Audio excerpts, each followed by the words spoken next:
wonder what you'll find with an open mind. You may be surprised. Yeah, gotta get away from this illusion for the sake of the world. This delusion, it's gotta.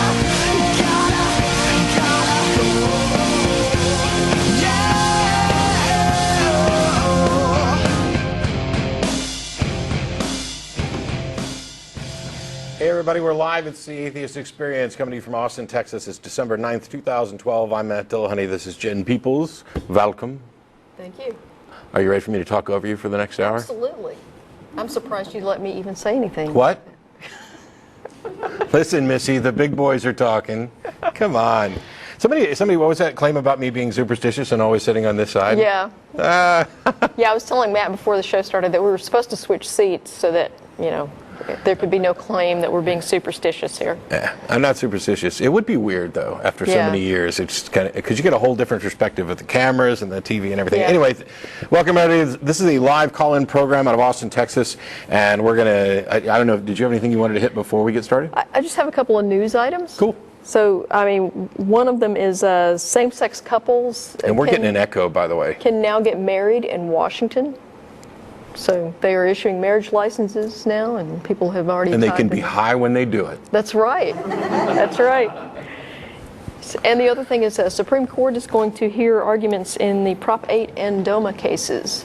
So yes. We will have a ruling sometime the middle of next year on marriage equality. Yeah, they're looking throughout the land. Actually. Like March or May is when they're, and then they're really come out in July or something. Yeah, end of March is when they're supposed to hear the arguments, and then they're going to issue a ruling probably end of June, first part of July timeframe. I'm really optimistic about this, despite the fact that the Supreme Court's kind of a hairy mix. Yeah. And honestly, looking it over, and just as a layman, looking at what the Supreme Court has said in the past and the precedent on these things, there's a lot of people who are like, oh, you know, we might win this and it could be another 5-4. I wouldn't be surprised to see this as a unanimous or nearly unanimous decision with like agreeing in part and dissenting in part, so that they can say, yes, we can't, you know, outlaw this, but we need to make specific, you know, that wouldn't surprise me much, but then I'm not necessarily a legal expert. Yeah, I mean, especially in the Prop 8 case, the arguments they have supporting Proposition 8, the denial of marriage equality in California, the arguments were so horrifically weak. I mean, they're almost absurd. And that's what they're going forward with in this case. And so I just don't see them coming out with, you know, a decision in their favor. That is the Prop 8 supporters. I don't see them coming out with a good decision in this case. Yeah, I think both of them are going to come down to definition of marriage, because you know, the Supreme Court has ruled like no less than 14 times that marriage is considered a right, a foundational right, and that these can't be violated without due process, et cetera, or denied without due process, and so you would have to do something illegal. Then you got Lawrence v. Texas with the sodomy laws and things. So there's a wealth of precedent that makes me very optimistic about both of these, despite the fact that there are some batshit crazy justices on the Supreme Court. Well, and I had one other item I wanted to bring up here, and that is some of you may be aware that a West Point cadet resigned in the last week. And he actually resigned by sending a post to Huffington Post detailing a litany of abuses. Basically, what he's alleging happened is that there is a systematic discrimination against non-religious cadets at West Point, including formal policies to reward, encourage, and even at times require sectarian religious participation. And he also cites the fact that, according to him, extra passes were provided for cadets who participated in religious retreats or other religious activities, and that he was subjected to mandatory prayers. Okay, and there's a couple of things I want to clarify on this. I'm not in a position to evaluate any of these claims. I find them, based on my personal experience, to be pretty credible. Yeah, you know, they're at least plausible. But I can't evaluate any of the specifics that he cited except for one, and that is the mandatory prayers. And that's based on the West Point spokesman himself coming back saying The Academy holds both official and public ceremonies where an invocation and benediction may be conducted, but prayer is voluntary. Okay? An invocation and a benediction is a prayer. Okay? Dictionary.com defines invocation as a form of prayer invoking God's presence, especially one said at the beginning of a religious service or public ceremony. That's a prayer. And if you are in formation, it's a mandatory formation, and somebody stands up and gives an invocation, you have just been subjected to a prayer or a religious activity against your will. If you are a cadet standing in formation or a service member at all, and someone conducts an invocation, you have no choice. You can't turn around and say, I don't want to do this. Yeah, you have to be, well, they can kind of nitpick on you have to participate in the event, but you're not actually participating in the invocation. That's the individual. But they were talking about a military structure, a formal gathering, and they can say voluntary prayer all they want, but if a lot of times voluntary prayer is code for you're going to either participate or you're going to be the ostracized one. That, or you're going to stand there and listen while the rest of us participate. Yeah. And that's basically what they're doing in these formations. Yeah, there's a lot of sticky things. It'd be good if we might need to get Oak back for another talk in preparation for this. He's a former military he gave a great talk to the ACA on church-state separation issues and violations in the military. But yeah, unfortunately, this cadet is most likely, even if all of his claims are accurate and true, going to be stuck with his obligation as a matter of contract. He won't, because that's another part of it. I guess not that long ago his father committed suicide, and then he was later diagnosed with clinical depression and anxiety. So he has been medically disqualified from being commissioned, but according to the rules at West Point, even though he's medically disqualified, he's allowed to continue his education there. So he was on track to get a degree from West Point but not be commissioned. Right. And because of the medical disqualification, he wouldn't have an obligation either. So as it stands, he will not get a commission. He will also not get his degree from West Point, but he can transfer to another university and finish his degree. And he was ineligible to be commissioned anyway. So he was with the MRFF, right? In the military. Yeah, he's in fact, I think he's joining them after he leaves West Point. Cool. All right. Well, we'll go ahead and get to calls. Reminder, after the show's over, we get together and go to dinner at Threadgills, 301 West Riverside. When the show's over, and that's about all I'll say. So in Seattle, we've got Josh. How are you? Hey there. Hey. Hey, yeah, I would just like to point out that I can hear my own voice. It's very, very... Yeah, we might need to turn that down in here. Yeah. Anyway, what did you have for us? I would just like to point out that you are really... Yeah, that guy's not from Seattle. Yeah. Just for the record. Todd in Columbus, how are you? Hi, how you doing, Matt? Pretty good. Good. Well, I've heard before you say that we have no examples of nothing. And, of course, I'll say, well, something cannot come from nothing. Yeah, I don't know how you can demonstrate that. But I'll agree with you. We don't have the experience of absolute nothingness. Okay. However, we do have the experience that you exist.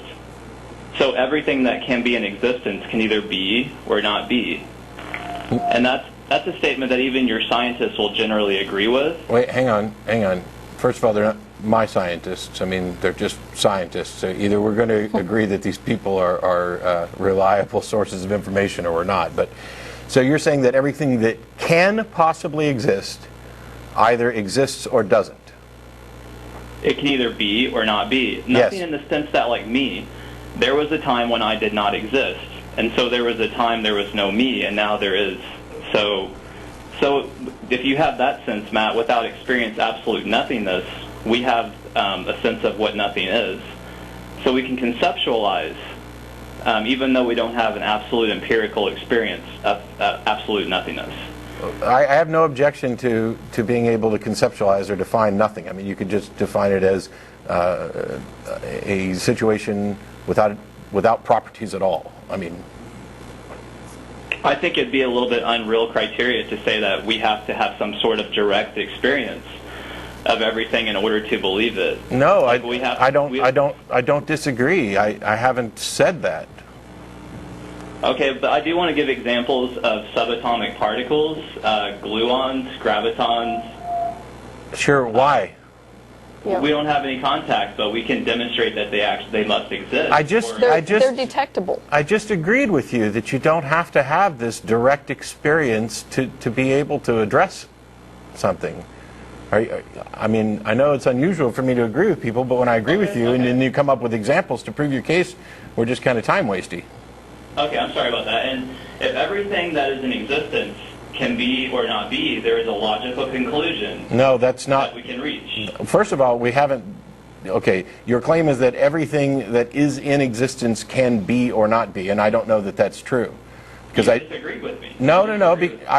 You've changed what you're saying a little bit. Now you're saying everything that is in existence can either be or not be, and I don't know that that's necessarily possible, because I don't know that it is impossible or that it is possible for the universe to, let's say, not exist, or for something that exists to not exist, like an atom. So if you're trying to use infinity, then if there's infinite time, as many evolutionists Who said anything about have to say infinity? that everything. I don't recall even mentioning the word infinity or the concept.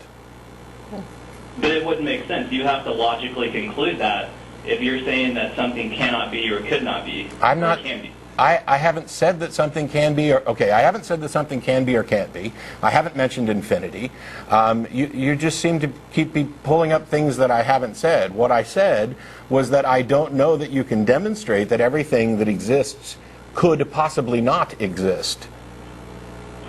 Okay, but even though we don't have direct empirical experience of absolute nothingness, we do have scientific principles that say, for example, one of the principles underlying the scientific method, for every effect there must be a cause. And so from that principle, we can sort of trace it back and say, well, if everything can either be or not be, then there must be a time when nothing was. Okay, first of all, we haven't decided that everything can be or not be, that is necessarily true that something could not be. But second of all, the law of causality that you're talking about necessarily applies within the framework, the temporal framework of the universe. And when you try to go beyond that, it breaks down, and causality may not be the same there. Additionally, within quantum mechanics, there are different causalities, or different and perhaps uncaused effects. So you're basically going against the scientific method by saying that? No. I got a physicist right here who's nodding at me and shaking his head at you. We're not going against science. And I'm not the guy who should be explaining it. Any logical, rational being, in order for there to be anything, we need some scientific evidence to prove that something can in fact come from nothing. And that we don't have, correct? No, we don't have to prove that something can come from nothing. In fact, it may be impossible. We don't know. You don't know, I know. Okay. Oh, really? Congrats. There has to be a creator which was not created. How do you know there this? Has to be Yes. a being How do you know this? It's being from another being. Otherwise, Todd, it couldn't be anything that is. Todd, if you're going to claim... by definition, Todd, you just said you know this, and I said, how do you know this? Okay, whether you want to say the first mover of the unmoved mover, such as Thomas Aquinas said, the uncaused cause, or what we call necessary being would have not to have been. You know what we call that? Word salad. Yeah, and special pleading. It's logical conclusion. No, it isn't. It's a logical fallacy called special pleading. Everything has to follow this rule except for your God, because that's the only way your theology works. But you believe that I exist right now, and do you believe there was a time when I didn't exist? Yes. Yes. Now, would you consider that to be kind of an example of nothing? Correct? No. No. Do you think you came Why? from nothing? Do you? Where was I before my parents had There was no you. Okay, you're confusing no thing with nothing. What you are is a What you are, Todd, let me finish. What you are is a collection of other things that have been put together in a particular pattern that we therefore identify. Nothing caused you to become out of nothing. We simply label this particular collection of things that is you. And at one time, that particular collection did not exist in that particular way.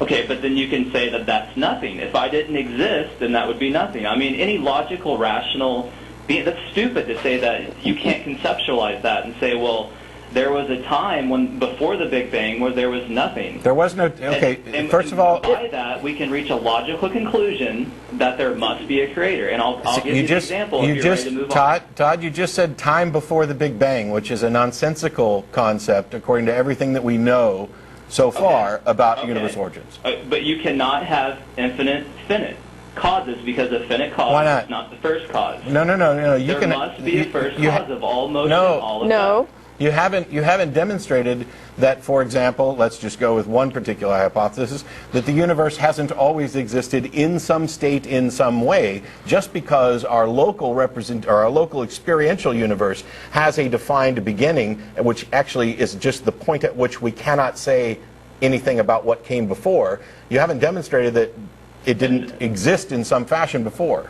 And that's where you lose me, because if you're saying there's infinity, I think that makes a lot less logical sense than there being a God. How is your God not infinite? Yes. But okay. That's correct. So yet that makes sense to you. It does make sense to me. You have to have a being that was not created by another being. Why? Why do you have to have a being? Well, otherwise there couldn't be anything. No. Because otherwise you couldn't have any theology. Why does it have to be a being, is what I'm asking you. Let's say that we both agreed that something... Let me finish the damn question. Let's say that we both agreed that something, even though we don't necessarily, but let's say we both agreed that something must necessarily always exist and be timeless. What is your justification for claiming that it's a being? Okay, well, let's go with that. If he's not the first, if God is not the first... No. You don't get to start with God. I'm asking a question. What is the justification for claiming that it has to be a being?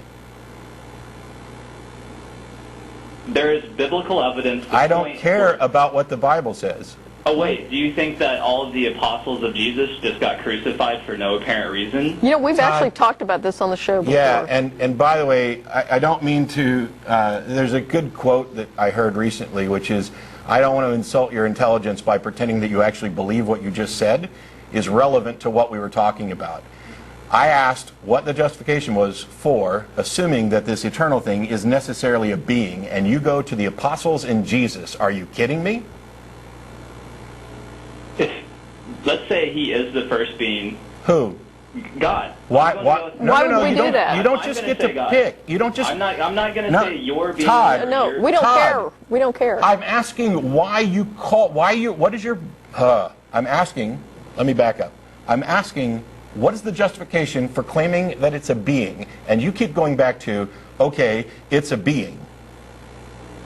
Why? Because we would have to keep going back further in order to explain existence in itself. There's nothing about the logical problem of an infinite regress that necessitates a being, and I'm asking you, since you think it does, what is the justification for this being? There's many things. The banana, for example. You're done. I don't believe you for a second when you go to bananas. Yeah. And this idea that you need to pretend to be an ignorant Christian and call the show just so you can say you got on. It's tiring, you know. I've had, and actually I just got the opportunity, or got asked to do a couple of additional debates. Unfortunately, they wanted to do them on Thursdays, and I can't actually do that. I need to I have a regular job, so I'm trying to make sure I do it mostly on the weekend. But I like having debates. And especially, when somebody's actually going to present an argument so that we can discuss the points of an argument. But here's the way that needs to go. Somebody needs to present an argument, and then the other person needs to point out where they disagree with the argument. And that may mean that at the very first premise you need to offer some sort of clarification or definition or justify it, because you don't just get to insert a premise and have it accepted, I don't know, right, just by fiat declaration. That's just not the way it works. And so when you call in and you want to talk about cosmology and infinity and first causes and beings, and then you jump to Jesus and apostles and bananas, you're bananas. Yeah. Your argument has no merit, and for whatever reason you don't understand it. Now, you may have somewhere a really good argument. You need to suss that out and then present it and be prepared to defend the premises when they're addressed, and not, oh, you just attacked my premise, so I'm going to do some hand waving and jump over here to this other thing, which has nothing to do with it. That's not the way we get to any sort of agreement. If we can't agree on the process by which we go about determining what's real and what's not, then we're stuck, and I need to go on to another call. Yeah. But Marcus in Colorado, how are you? Matt, how you doing today? Pretty good. Thanks for calling. Oh, no. Actually, I owe you guys a lot of thanks. Jen, I want to say you too as well. Everybody in the thank you. experience. Thank you. Just a quick little blurb. My son and I actually just, within the last 2.5, 3 weeks, really became atheists. Oh, cool. Welcome to reality. Yeah. Yeah. Well, I mean, ever since I used to go to church, I used to always question things because I was always skeptical. And, I actually went from being a Catholic to, all sorts of Protestants to becoming a Muslim, and then, like I said, 2.5 weeks ago here. And my son originally thought it was because of the fact that I used to listen to your Atheist Experience show, or because I used to watch a lot of your clips on YouTube. Mm-hmm. And actually what did it for me was, I was talking to another one of my son who's like a hardcore Christian, and I asked him a question because he kept telling me things. I kept telling him to prove or where this is coming from. And then finally I asked him, I said, well, let's just go all the way and let me ask you, how do you know God exists? And from asking him that question, I had to turn around and ask myself the same question too. And that's when I came to the realization of, you know something? I don't have proof of that. Nobody does. That happens all the time for all kinds of issues. It reminds me of the guy who was in Hawaii and they had a school prayer, but it wasn't a Christian prayer. Mm-hmm. And that's when he came to the realization that, hey, maybe we shouldn't be allowing prayers in public schools because they're not always going to pray the way I want them to.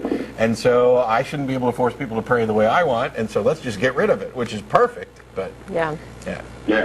Well, one other question I do have is, Jen, you have to forgive me. I don't remember if you are like the, kind of dirty brown or the light brown hair, or if you have like the darker black hair. Okay. But Matt, there was somebody else who was sitting next to you one day. She's part of the show, and I really don't remember if, like I said, I don't remember if it's Jen or someone else. But they were talking about different books that they've read. They went out there because, they found out how religion was created, and I got interested, and I want to know where could I get those books or information to read upon. There's a lot. Basically, we don't. It's kind of, there's a problem with saying this is how religion was created, and it's because religion isn't one thing, and there are individual religions that are different and have different origin stories. There's these naturalistic religions, animism, and things that go back to our early roots, where, in my opinion, that it's just mistakes in the brain of processing causal relationships and things. Then we know there are some religions, like, for example, Scientology. We can be pretty confident in saying that it was basically created out of whole cloth by a guy, and then carried on creating after he was dead. Same with Mormonism. Same with Mormonism. Yeah. But so there's not really one answer. There's a number of different theories, and there's some about whether or not there were evolutionary benefits. I don't know. Did you have? I've got a list of books, and this is primarily Christianity, or more specifically, like the basis for the Abrahamic religions, because it starts with, of course, Judaism and then on here. But there's a book by Tim Callahan, if you can find it. It's called Secret Origins of the Bible. It talks about, it talks a lot about how the Bible came to be compiled, and the stories, the ancient stories that a lot of these myths are based on. Yes, I believe that's the one you had mentioned. That's one I guess I'm really interested in. So I will caution. Oh, go ahead. Did you have another? Yeah, that's one, and the stuff that Callahan writes about in here, there's nothing particularly controversial. He actually puts footnotes in there, so there's a lot of all of this stuff is pretty widely known. There's another one called The Bible Unearthed, and that was written by Israel Finkelstein and Neil Asher Silberman.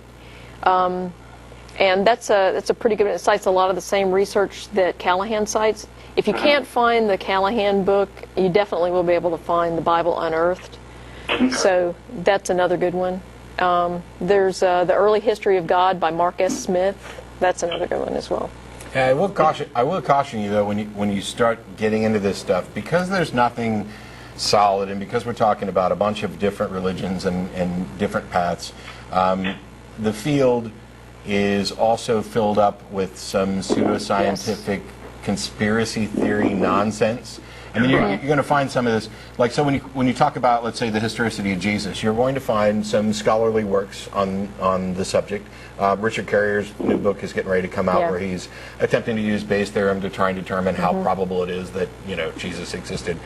There's a lot of other treatments. I know Bart Ehrman just came out with a book on it, and he and Richard don't agree. But I would like to see that maybe we can suss through that and say that these are responsible scholars, and can we find the errors? And then there is a group of fringe astrotheologians who kind of see similarities between different things and then construct a story that links them, and the story is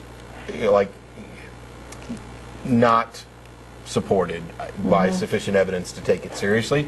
They could be right. There's some interesting stuff, and then there's some stuff that's just way out there conspiracy theories, about Christianity being a construct of the Masons and the Pope in the 4th century or something. And it was a Roman plot. Yeah, I think whatever. At Will Caesar's Messiah actually gets into some of that. I'm not positive, though. I don't want to trash talk him, having not actually looked at it. But the point is to check a lot of sources and investigate, and read competing ideas, especially those that directly challenge each other, and see who's got the better cited evidence and the better arguments.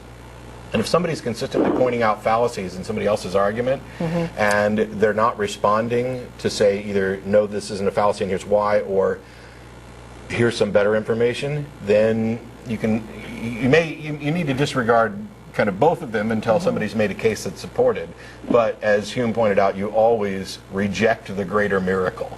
And so the story that is more absurd and ridiculous gets it rejected.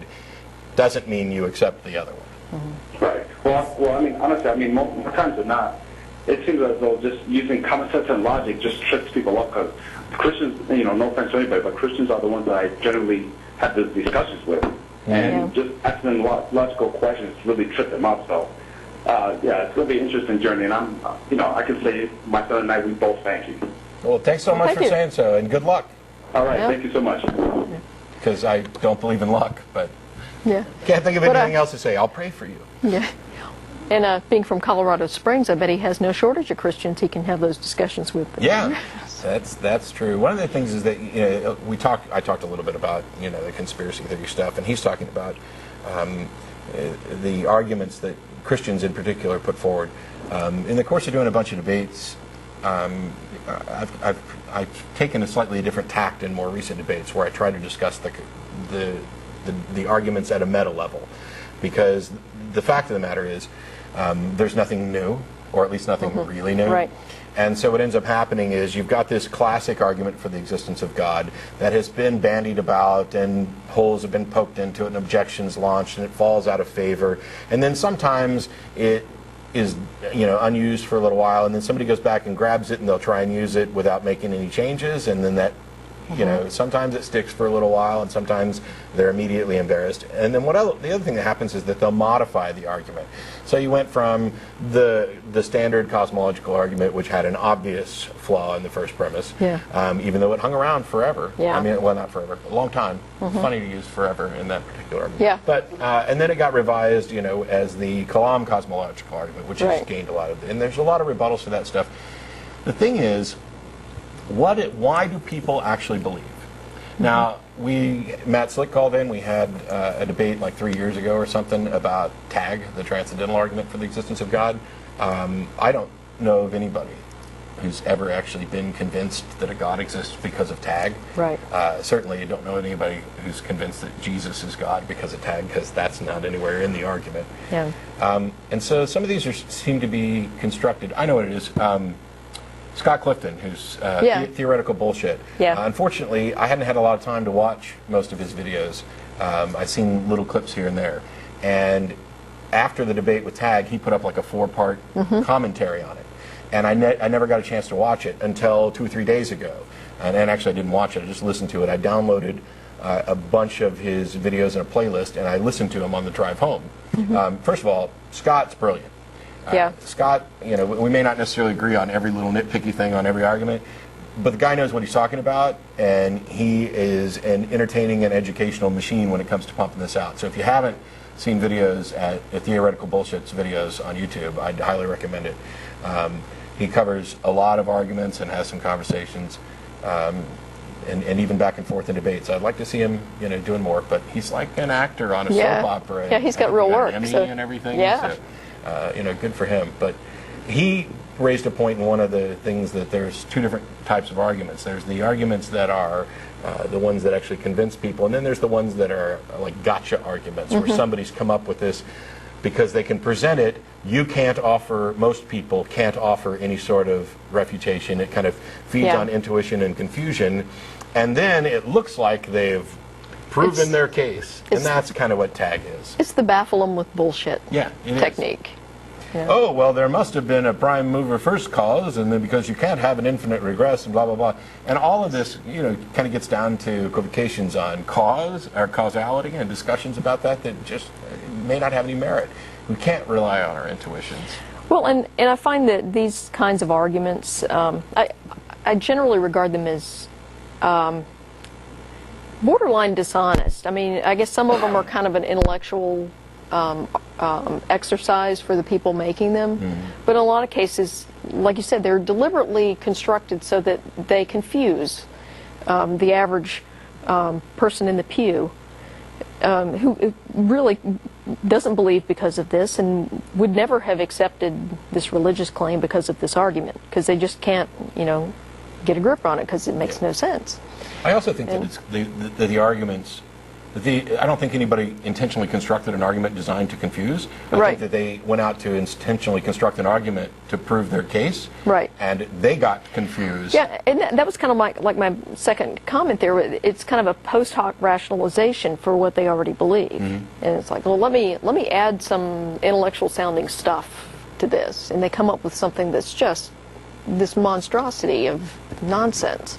There's another video I watched this week, and we'll get to another call after this, I promise. William Lane Craig did like an hour-long lecture with the 10 worst objections to Kalam, stuff so bad he couldn't make it up or whatever. I'm planning on going through that to do a talk of my own, or maybe a video series if I get time, talking about those 10 objections and what Craig got right and what he got wrong, because he got quite a few things right. I mean, one of the first ones, and I'll just hit it real quick, was that somebody said that Craig said he doesn't believe on the basis of Kalam, he believes on the evidence of the Holy Spirit, and they called him a hypocrite.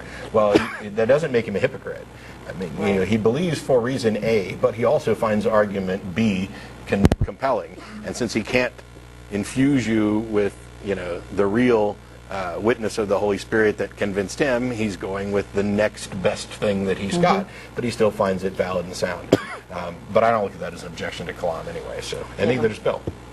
Anyway, Dan in Kingston, Jamaica, how are you? Yes, my brother. How you doing? Hello?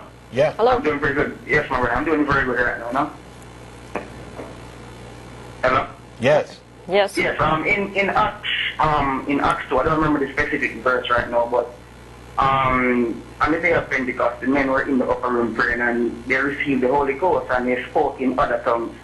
Now, the Pentecostal churches in my country right now, they speak in tongues, and, you know, wouldn't that correlate with what is in the Bible? Wouldn't that be proof?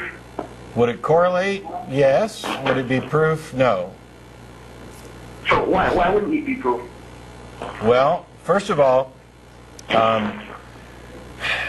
there's no demonstration that they're speaking in tongues, that speaking in tongues is anything more than, a babbling incoherently, and there's, when tested, we can find nothing about it that is indicative of an actual language, which doesn't mean that it's, we can't demonstrate that it's not a heavenly language that just doesn't conform to any sensible rules about language. But at the end of the day, what we have are a bunch of people making noises, and we don't know why, and therefore if we don't know why, we certainly can't be justified in claiming that the reason is because God has sent a Holy Spirit to inhabit them and make them babble. Yes, man. But what I'm saying, when I'm in church and the people actually get in the Spirit, it's not forceful. It's not a forceful event that they actually do. It's like it comes over them. So I'm saying you're not forcing anything, but yet the Spirit comes over you and you're speaking it. Is that, you think that the people are faking, then what do you think about that? No, I think the evidence suggests that it's a learned behavior. So if you're exposed to this kind of behavior in a church, a certain percentage of people will over time learn to do this. So they are unconsciously responding to an expectation in the church that they do this. I have a friend, Jerry DeWitt, who's actually been on the show. He's a former Pentecostal preacher. Spoke in tongues. He's now an atheist, and his book will be out, I think, in June. Hope Without Faith. He's an atheist. He can still speak in tongues if he wants to. Yes. Yes. To be honest, I'm really on the verge of becoming an atheist right now, because the tongues thing was only the real thing that's kind of holding me back, because there's really no other proof, for the existence of that. And it's very hard to live in a country that has the most churches per square mile in the world, So an atheist in my country is very weird, so, Yeah. Well, another thing about the speaking in tongues is, first of all, like I mentioned, we can't demonstrate an actual cause for it, so at best we could say we don't know. But to the extent that we can investigate it, we find no evidence that it's actually a language. And we've seen this, this type of thing elsewhere. There's a book, I think it's Popular Delusions and the Extraordinary Madness of Crowds or something like that. It's from 1800 and 1890s, I think. Yeah. That talks about not just tongues, but other things, in other religions, when people are dancing around the fire and they start either babbling incoherently or they start doing things in unison. There's a lot about our brain that we don't understand, and in much the same way that maybe some people end up with nervous tics in some situation and conditions like Tourette's and glossolalia. I think all of those, and even a whole bunch of other explanations that we don't have right now, are all going to be more plausible than this is some kind of magical experience from a god. And part of it is also, what purpose could this possibly serve for people to? They don't know what they're saying. Indeed. Because in the Bible, when I read it the last time, it actually said when the men spoke in tongues, they were actually speaking in languages that the native people could understand. Yeah. And today in my church, people are just babbling. So I'm trying to figure out how does that really correlate with what is in Acts, So yeah, yes. I think you're right that there's a bit of equivocation there. The passage in Acts, which I can't remember off the top of my head either, was definitely about God giving them the ability to speak languages that they didn't know in order to communicate the gospel to people. That's very different. I don't know enough about speaking in tongues to really cite when it first was popularized or why, but I'm pretty convinced that it's a relatively recent concoction. Yeah. Oh, okay. So it's not a traditional Christian practice then? Yeah, I don't know think for sure. so. I don't know of any evidence that would say that it was, but even if it was, even if, for the entire history of the church, which I think is kind of absurd because Catholics don't tend to speak in tongues, and they've got the older church within Christianity anyway. Even if we got to that point, it would still be, we can't demonstrate that this is from a god or anything like that. Exactly. Yeah. Thanks, man. you're just so just a logical guy, you know. Like you guys, Thanks so you much. and all the guys on the show really helped me to really open my mind up, you know. So just want to give you thanks for that. Hey, and by the way, if you need somebody to come to Jamaica to speak sometime, I'd be more than happy. My passport's up to date, and I'd love to come down and visit. Yeah, man. Anyway. Yes. So we'll look up down there. Thanks, Dan. I appreciate All the right, call. thank you. All right. Bye-bye. See, I've actually been in churches where, or like tent revivals, where people like fell down on the floor and started speaking in tongues. And what's really funny is when somebody falls down next to him and starts translating. Yeah. And it gets really hilarious when the person speaking in tongues suddenly sits up and says, "No, that's not what I said." And then they have an argument over the translation of the holy language. There's a story that I related a long time ago, and this is not evidence. I'm not presenting this as evidence against speaking in tongues. And even if the story's 100% accurate, it's still not confirmation that speaking in tongues is BS. But it's funny. A friend of mine has a friend, so we're already in the friend of a friend category, who was part of a Pentecostal church, and it was one of the particular Pentecostal churches that expected it, everyone to speak in tongues, and at a certain age. And so he was at the age where he was expected, and so he's up on stage standing next to the pastor along with a bunch of other young people who are all going to be getting the gift of speaking in tongues. And he's standing there and has no idea what to do, and kind of looks at the pastor, and the pastor leans over and just says, "Just fake it, we all do." Now, that's obviously not confirmation that everybody fakes it. But if the story's true, and I think it is, because I've met Pentecostal preachers. We'll have to, next time Jerry's on, we'll talk a little bit more about speaking in tongues. Yeah, that'd be cool. But Parth in Chicago, Illinois, how are you? Hello. Hi. Hello. Hi. Hi, Matt. Hi, Jan. How are you guys? Good. Thanks for calling. Good. Yeah. Okay. So I'm gonna go straight to the question here. I am basically originally from India, right? And I am here in Chicago doing my graduate studies in computer science from University of Illinois at Chicago. Okay. And my question is this, okay? I have been an atheist for a very long time now, right? And my atheism, hello? Yes, you're we're still here. Yeah, okay. So my atheism was tolerated in India. Nobody minds, you know, everybody's cool with it. I have friends who are Catholics, I have friends who are Muslim, I have friends who are Hindus, whatever, you know.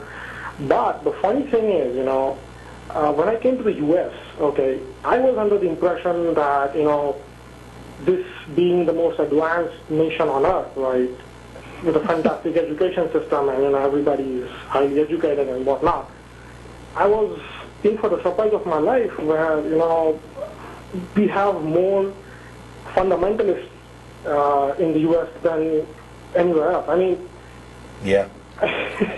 Your travel agent sold you a bill of goods. I don't understand why this is. I mean, it's all over the U.S. I was, for example, I went to Seattle for my internship, and you know we have nut jobs like the Discovery Institute there and stuff like that. Even on campus, there has been many days where I have been accosted by, you know, Bible thumping nut jobs saying I'm going to go to hell because I'm a Hindu. Or whatever, you know. I'm not. I'm an atheist, by the way, but yeah. I mean, that's a great response. No, I'm going to hell because I'm an atheist, because I'm a Hindu. Right, but I can't seem to, for the life of me, understand why this is, you know, especially in the United States. I don't know about anywhere else, but I was expecting something very, very different, and I was shocked. Yeah, well, there are actually, I guess, two schools of thought, at least, about why the U.S. is still so religious compared to other, industrialized nations. And the first one is sort of like the libertarian, you know, free market school of thought that says that because we're officially secular, we don't have a state church. That means that, you know, it's just about ideas. And so a lot of religions kind of developed in the U.S. We talked about Mormonism earlier. Also Jehovah's Witnesses, Seventh-day Adventists, for example. There's Scientology. So, that, you know, basically you had this sort of free market where you could develop, you know, other religious ideas. And so there's just a lot more options out there. You don't have to pay taxes to the state church and adhere to, you know, a particular state church like they do in some of the European countries.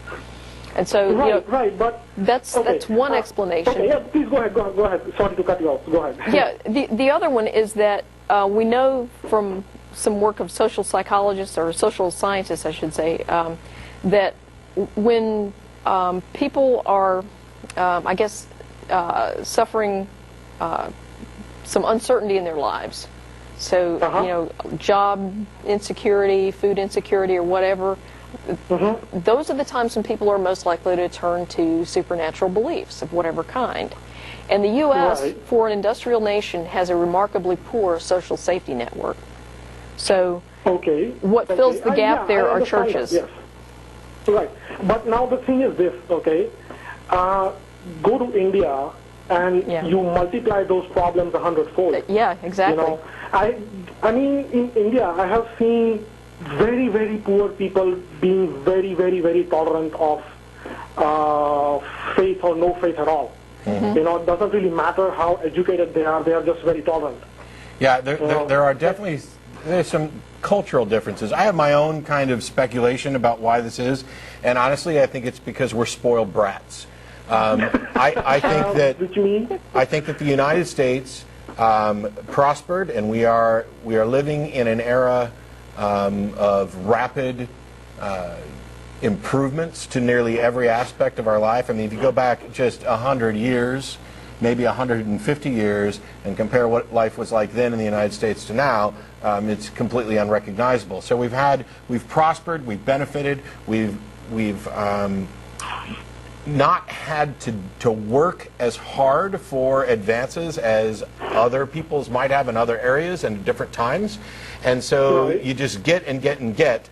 And then when you run into difficulties, I think we've had almost, you could maybe say, entire generations that simply weren't equipped to deal with the difficulties that came along. And so after things like the Great Depression, you see a rise in church attendance. Also in the 50s during the Cold War and the McCarthy era stuff, where there's this reactionary backlash to this perceived specter of an atheist regime that doesn't actually exist, and so we become more religious because of it. The good news is that even though religiosity in the United States kind of does this wave, advance and decline, the overall trend, at least currently, seems to be for decline, and to be declining at a rather precipitous rate. The people who don't identify with any religion are the fastest growing religious classification that you're going to find. I see. Well, that kind of makes sense, because I think the correlation of atheism with communism has hurt us the most, I think. That could be one explanation. But I mean, with education comes critical thinking, right? Yes, but that actually brings up critical thinking comes, the attitude of questioning things. Yeah, I'm not convinced for that. And people do not seem to do that often, especially in the U.S. when it comes to religion. So I was going to say that kind of brings up another issue that we're facing here in the U.S., and that is this promotion of anti-intellectualism as almost a virtue. People wear their ignorance as if it's something to be proud of in some cases. And I think that's, all you got to do is look at a certain cable news channel, and people wear their ignorance as if it's a badge of honor there, and so you can't discount that. It's like if you go out and you engage in some kind of critical inquiry and you try to reason out the answer, you're just some nerdy egghead, and they don't have a high regard for that. So that's a serious challenge we have right now. Yeah, and I wish we had better answers, because I think finding better answers about why religion has been so prevalent will help us kind of fix that situation. But I think we are kind of fixing it. It's just going to take a lot of time. I see. Thanks so much for your call, though. Yep, okay, no problem. Appreciate it. Bye-bye. Bye-bye. Let's go to 4 next. That's what I was going to go to. Awesome. Simon in Denver, how are you? Hi. Hello? Hi. Thanks for calling. Thanks for taking my call. How are you guys doing? Good. Pretty good. Had our Christmas party last night. But I think my wife and I, we discovered you guys or the show a week after you guys had that big convention in Denver. Oh, okay. Okay. Kind of sad. So you missed out. I'll be back in Denver at some point, I'm sure. Oh, that would be awesome. Yeah. There's a lot of churches up there. Yeah. You're right about that. We watch your show and we love it. Every Sunday, 8:30 here, we watch it. And there is no dispute about what you guys believe in or don't believe. All good. The question that I have is that I have school-age children, and one of them actually goes to school, and he's at an age where other kids are talking about Christmas and Santa and whatnot. Mm-hmm. And I was just looking for some advice, like, do's and don'ts, basically. How do I mean, we don't obviously talk about this stuff at home, but he does this, and other kids bring it up. I was just approach. You're breaking up a little bit. It sounds like and I have notes here about your question. When you take Santa, you can take Santa and I'll take Christmas and Christmas trees in general. Okay. All right. So, first of all, my wife and I had our Christmas party last night, and we called it a Christmas party because we recognize that there's a secular Christmas and a religious Christmas, the Christ Mass thing. And as I mentioned on last week's show, which I'll summarize really quickly, most of the things that we, in the United States at least, culturally identify with Christmas are not religious at all, and they certainly aren't Christian. The decorated tree has not only does it have nothing to do with Christianity, but there have traditionally been Christian denominations that reject it because of its pagan roots, and a passage in Jeremiah that they conveniently interpret, which I disagree with, but it doesn't matter. The big thing is, as I said last week, I'm in favor of people celebrating whatever they want for whatever reason. I don't have any problems with people who don't celebrate Christmas or who celebrate something else or call it something else. I mean, you're free to do whatever you want.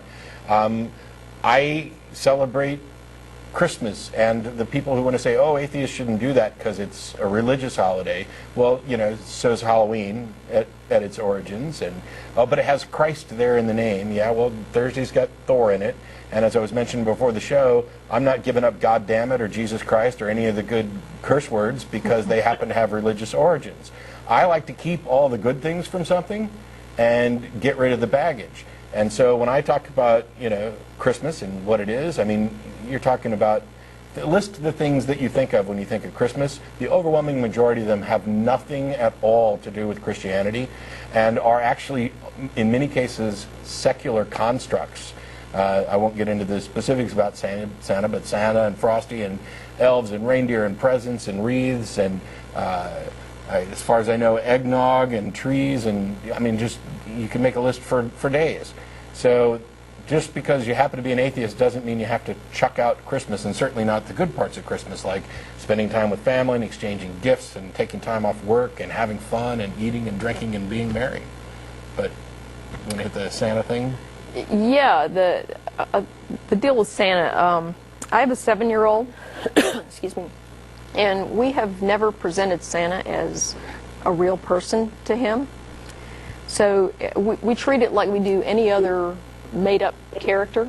So it's a fun story that we like to tell this time of year. So he knows the whole legend of Santa Claus and everything. And up until fairly recently, he was firmly in the Santa's not real camp. That it's only as real as SpongeBob and these other characters he sees on TV.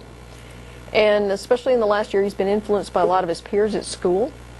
And so now he's wrestling with the idea of not believing something that all your friends believe in. And so we're having some really productive conversations about that. And he's working out for himself why Santa's not real. And that's a really valuable exercise for him. So I'm guiding him through that, and we're using it as a teaching point. I think that is the battling part about it. Actually, we were saying something, and then his friends are saying something else, and he is kind of, I think, I was confused, but he's thinking that, was really right. I think that's what you state, right? Having your child.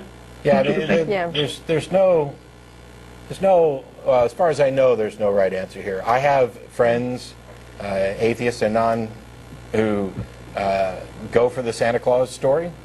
Some of my skeptic friends, for example, are in favor of the Santa Claus story as a teaching exercise about how to apply skepticism, and they figure it out, and yet they get to have all this fun in there. And there are others who are opposed to it because it involves lying and could violate a sense of trust between the parents and the kids. I don't actually know. I'm not even sure, if and when Beth and I have kids, I don't know for sure what we will or won't do. I'm not convinced that there's a right or wrong answer here. It's one of those things that I think is, by and large, relatively innocuous if there is some harm, but I can't say that for sure. I mean, I believed in Santa when I was little, and I don't think it really affected me in any supremely negative way, but I have friends who never did, and that seemed to work out okay for them too. Not everything is such a big deal that we have to really make a big deal out of it. Yeah. And for the record, I also have a Christmas tree, and it's decorated and all this stuff. So, And I have two. Yeah. But I have a small one and a big one. Anyway, we're about out of time, Simon. I gotta let you go. I apologize, but thanks for calling. Well, no problem, guys. Thank you very much for taking my call again. Hey, once again, just one thing. My wife is here, Jenny. She just wanted to say hi to you guys. Okay. I wanted to say hi. I really love your show. Thanks, Jenny. Thank you. Bye. See ya. Thank you. Bye-bye. So we've only got a minute and a half. A minute and a half.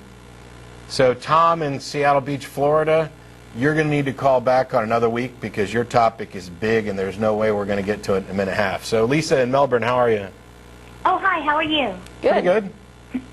Well, my question is, I know quite a few atheists, and they all seem to have the same attitude that there is no afterlife. So I'm just wondering, is the disbelief in the afterlife directly related to the disbelief in the Bible? No. No. Okay. I can't go back and relive my life as if I never heard about the Bible, so I can't do a complete disconnect, but what I can say is that I can address claims about afterlives with no regard to the Bible at all. Yeah. And I actually did a talk once about other afterlives from other religious traditions, and my big thing is that there's not only is there no reason to think that there is an afterlife, but there's good reason to think there's not. It goes to the nature of the brain and identity and self, and no mechanism for this surviving, and things that happen to brains that are damaged and erasing identities and rebooting. But we are completely out of time. There's a list of people who are making the show happen. We'll see you next week. Threadgills. Bye-bye. 6.